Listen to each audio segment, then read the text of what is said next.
minutos avancemos a lo que seguimos monitoreando día a día, porque por cuarto día consecutivo los casos nuevos de COVID-19 en el país superaron los 4.000, con los hospitales funcionando al límite. ¿Cómo se puede prevenir un eventual colapso? Hay quienes dicen que hay que vacunar lo antes posible a las personas mayores que están ocupando el 85% de las camas.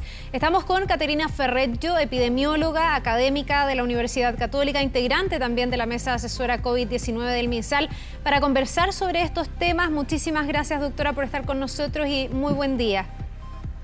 Buenos días, Carla. Un placer estar con ustedes. Ya le voy a preguntar por eso de vacunar a los mayores. Ha sido uno de los planteamientos que hace usted, de hecho, en una carta a un medio de comunicación. Pero antes le quiero preguntar por lo más contingente, que tiene que ver con las medidas para hoy. Algunos esperan anuncios, como por ejemplo de cuarentenas en algunos lugares de la región metropolitana. Otros piden que haya una cuarentena total. ¿Cuál es su mirada, doctora? ¿Funcionan las cuarentenas? ¿Debería ser una medida que se aplique a la luz de lo que estamos viviendo? Bueno, es complicada la pregunta porque las cuarentenas en realidad son una medida de extrema urgencia cuando uno no tiene otra opción. O sea, cuando realmente hay un peligro inminente de que sobrepasen la capacidad de los hospitales, proyectando los datos, ¿no es cierto? Uno se anticipa ahora.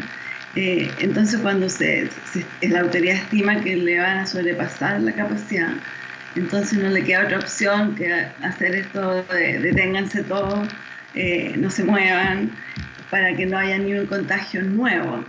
Y por lo tanto, acá a 15 días, no, que es lo que estiman que ya no van a poder tener capacidad, no haya casos nuevos. Esa es una medida de emergencia. Doctora, y respecto de eso, de la capacidad, estamos hablando hoy día de un sistema de salud que está nuevamente estresado, que está funcionando al límite, se ha pedido que se reconviertan camas, pero además hay un gran punto, que puede ser una piedra de tope, porque uno puede tener más camas. La pregunta es si hay personal para atender esas camas, porque tenemos entre un 25 y un 30% del personal médico que está con licencia, porque ha sido un año tremendamente duro. ¿Qué tan grave es la situación que estamos atravesando? Bueno, la verdad que yo personalmente no manejo los datos del recurso humano disponible en las UCI. Eso es algo que maneja la autoridad del Ministerio de Salud.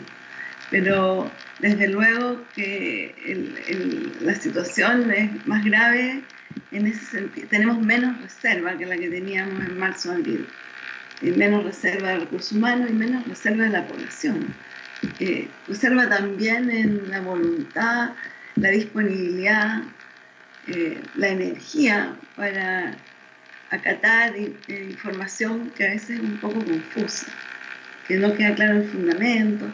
Entonces tenemos ahí, yo creo, porque estas licencias no son de COVID, son de estrés, de agotamiento realmente, que afecta a todos, al personal de salud y a la población por igual.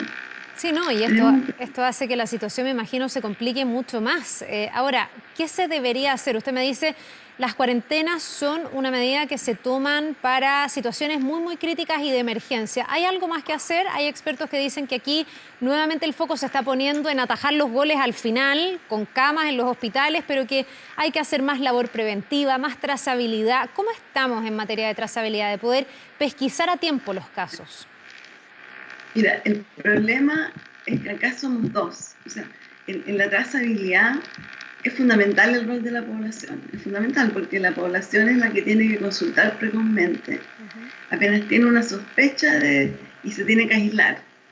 Porque sobre todo si estamos con la variante más infecciosa, hay que aislarse de inmediato. La población es la que tiene que ir a consultar y que tiene que reportar a todos sus contactos y hacer un esfuerzo por acordarse. Y la que se tiene que después a cuarentenar. Y el otro es la autoridad, el aparato público, ¿no es cierto?, que le tiene que informar de manera adecuada, transparente, que tiene que hacer un proceso de que las personas comprendan las medidas que se toman, que estén de acuerdo y que participen en la toma de decisiones, que sepan de qué estamos hablando. Entonces yo encuentro que acá estas dos partes no engranan. Las decisiones se toman muy cerradas, con criterios no necesariamente de salud, y la población se confunde y no entiende nada. Entonces yo pienso que si mientras no mejoremos esta y logremos una mayor aceptabilidad de las medidas, una comprensión, un entender cuál es la racionalidad detrás, va a ser difícil que la trazabilidad funcione.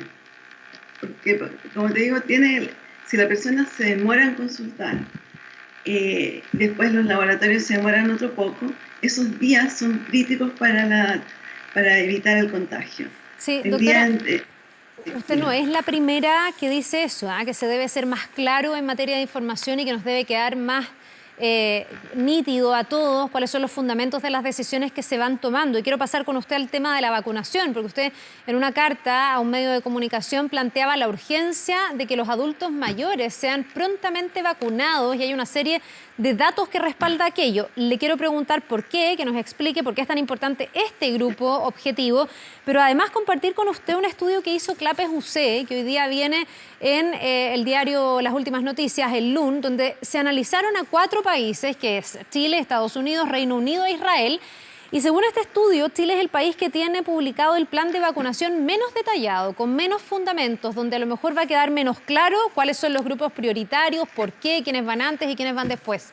¿Cuál es su propuesta o su mirada en el tema de la vacunación? Bueno, yo estoy muy preocupada, todo el Consejo hemos estado, cuando vimos lo que publicó Clapes, lo vimos antes, por cierto, pero lo vimos al mismo tiempo que la población, digamos, en la mesa del Senado vimos la propuesta, nos pareció súper preocupante, no tenía la racionalidad científica de por qué de esa manera, y no se entendía bien para qué se estaba usando la vacuna. Realmente fue una sorpresa y nosotros preparamos una minuta del Consejo Asesor de cómo usar la vacuna, cómo debería ser usada en las poblaciones, que está escrita y la pueden ver.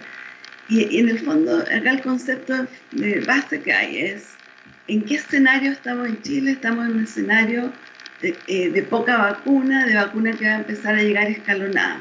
No vamos a tener vacunada la población completa dentro de los próximos 6 meses. Por lo tanto, uno va a tener que priorizar obligatoriamente. Sí. Segundo, que no hay seguridad de que esta vacuna pare la transmisión de una persona a otra. Se sabe que para la enfermedad grave y las hospitalizaciones y las muertes, pero no se sabe si tú igual dejas de contagiarte. Por lo tanto, para lo que sí se sabe que sirve es para parar la enfermedad grave y la muerte, y tenemos poca vacuna.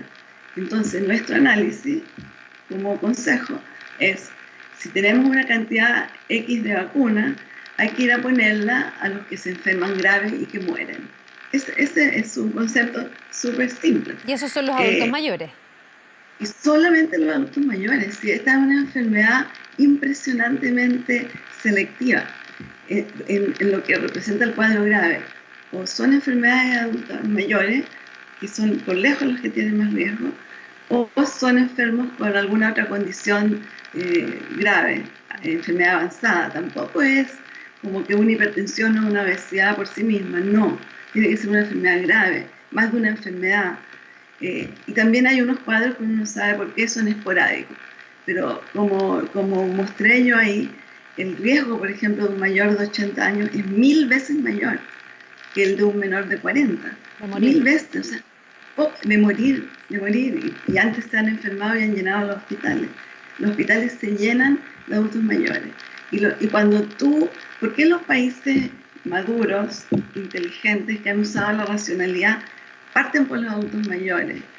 Porque es fácil indicar a la población, tenemos esta mortalidad, tenemos los hospitales llenos con adultos mayores, por lo tanto, vamos a vacunar, ponte tú, a los mayores de 80 años. Y eso, mostrar el carnet, es mucho más fácil. Claro. Segregar, que no se te cuelen, que no se empiece a ir la vacuna para las familias, para los parientes, para los tíos, sino que carnet en mano, y muy fácil de verificar que la vacuna no se está llevando a otro lugar. Claro, y ahí permite llegar a quienes realmente más necesitan la vacuna y priorizar, como dice usted, cuando no hay una disponibilidad masiva, total. Ojalá que sea recogida esta mirada. Sabemos que se están reuniendo en la mesa, en el Consejo Asesor, que están analizando estos temas y nos vamos a quedar muy pendientes a las decisiones que se tomen en la materia de vacunación y también, doctora, lo que pase hoy día con las medidas de restricción en el marco de esta crisis sanitaria. Doctora Ferret, yo le queremos agradecer mucho por habernos acompañado esta mañana. Que le vaya muy bien. Gracias a usted, hasta luego. Nos vemos.